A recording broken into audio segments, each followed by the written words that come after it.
Hey YouTube, it's the Chaotic Dragon, probably sounding like a little bit of a zombie, but hey, I'm here. What we're going to do today is I'm going to show you some replays from the deck profile I did last. I have gotten a request for Chaos Lightsworn. I'm in the middle of recording my next deck profile and replays, so after that, sir or ma'am, I don't know, you will get your Chaos Lightsworn deck. I will work on that. Alright, let's get to the replays. Alright, loading it up. Oh, oops. You guys don't want to see that anyway. Alright, we'll just expand that a little bit. Alright, as you can see, I went for a Pendulum summon. Here's Breaker, the Dark Magical Warrior in action, all 2800, and he got blown up. This was a Kaiju Relinquished deck, so this deck didn't seem to be too tough to take. Like, this is one of the earlier versions of the deck. I'm also drinking my coffee in case you can't tell. It's a little early over where I'm at. Yep, we annihilated that guy. Fairly easy. Alrighty. Alright, this was us against Blue Eyes. Oh, wrong way. There we go. We gotta have us in the front, opponent in the back. Alright. So, Magical Abductor here is just gaining those spell counters, and I lucked my way into some extra cards, honestly. I mean, it worked. You know, sometimes you gotta have a little bit of fun, you know, say, as Slim X Team Symmetry, or just Slim as I think he's called now, used to say, fuck it, go for game. So, here's the Trance, the Magical Swordsman. As you saw, he was summoned by Ebon Magician.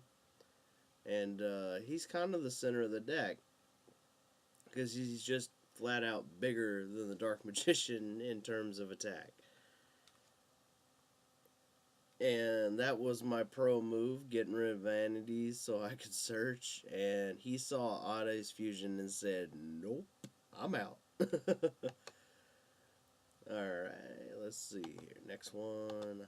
Some of these, it's been a whole weekend, so if I forget what I'm up against, I'm sorry. Oh, cool. Artifact Sotelo Night. This deck was interesting because I swore from turn one I was going to lose. Like, that whole fight, I was like, I am so dead. Because I saw 5 back row and said, well, this won't be fun. And I just kind of, you know, he didn't really have much to stop swinging. I don't know why he didn't activate his, I think he has a Solemn Strike somewhere. Or I thought I saw one. Yeah. Well, I guess not. No, well, I thought I saw a Solemn Strike, and I thought maybe he would use it, but he never did.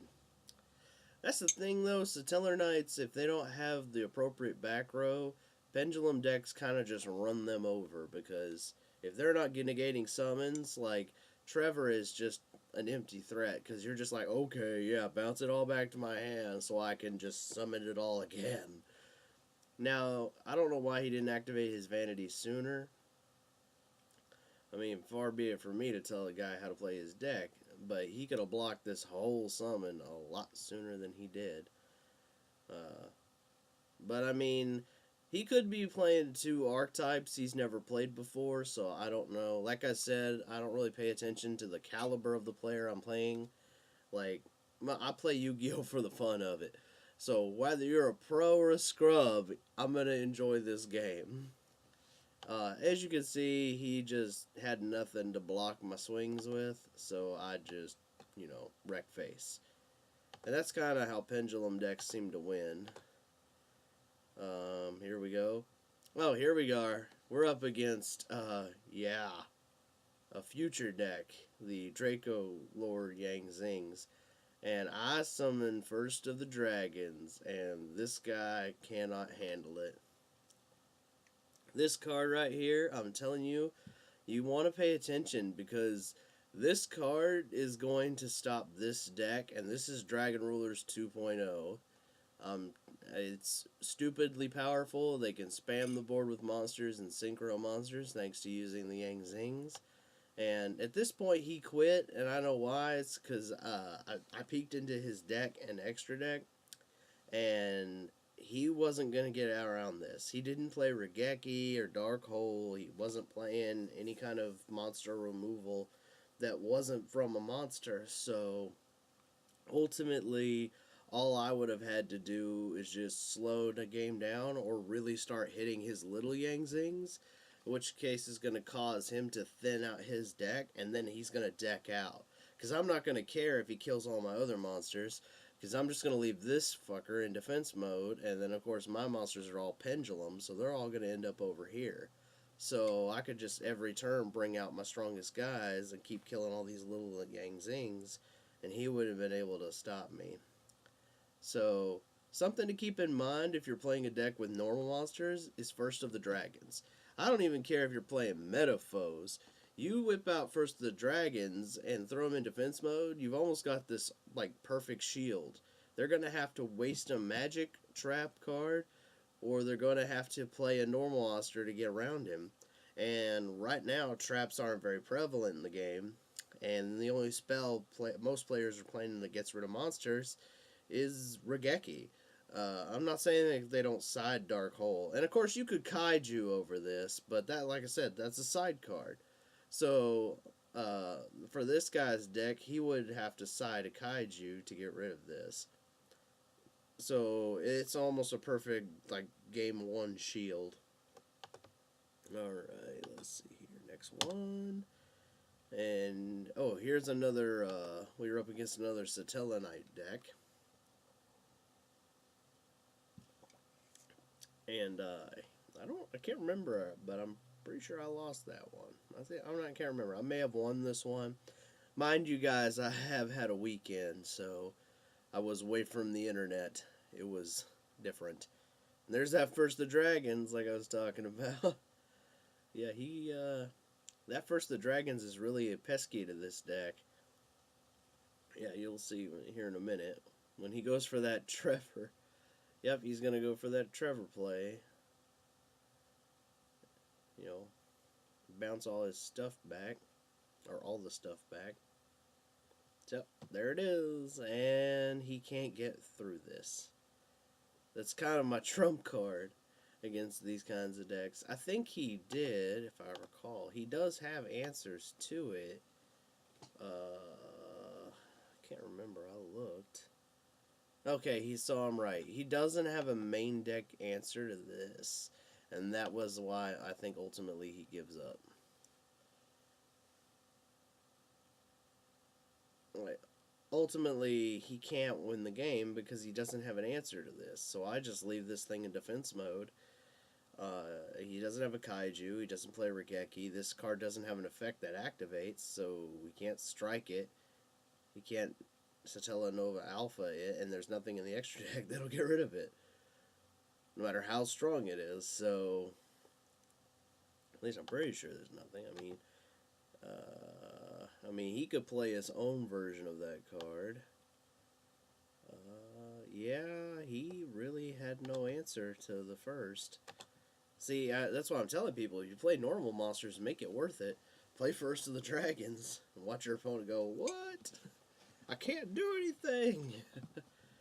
Yeah. It's a powerhouse. It really is. I keep hyping up this card. Go for it. I'm just showing the proof.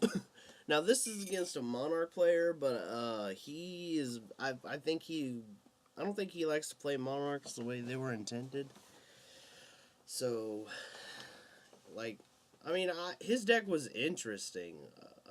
White Sage does some interesting stuff when I play against him. And for the record, he was very friendly, so I'm not going to dog his deck. You know, if you're friendly to me on Dev Pro, I won't say a bad word about you. Because, you know what I mean? There's too many jerks in the game of Yu-Gi-Oh! So every time I come across somebody who's a decent human being, I give them props. Because there's nothing wrong with their deck. In fact, this is just a deck that his version of Monarchs couldn't handle. If he was up against, like, PK Fire, he'd have been summoning these Frost Vassals left and right. So, he'd just been like, oh, free monster. Oh, another free monster. And then he'd been like, tribute, you can't do nothing. But, you know, I'm playing a deck that doesn't play a lot of back row, so... Alright, that's all of our tests for today. Or I guess I wouldn't say tests, or replays. Don't forget to comment, like, and subscribe. If you guys want to help me out, I am selling a book online on Amazon. I'm going to put a link in the description below. That's the easiest way for you to help me out, and also it gives you some entertainment, so it's a win-win. I'm thinking about setting up a Patreon, so if you think that's a good idea, guys, comment below. Because this is kind of my only job right now, is the internet. So, if anyone wants to help me out, they'd be greatly appreciated. I'm going to drink my coffee and wake up, and everyone, you have a good day. And this is the Chaotic Dragon.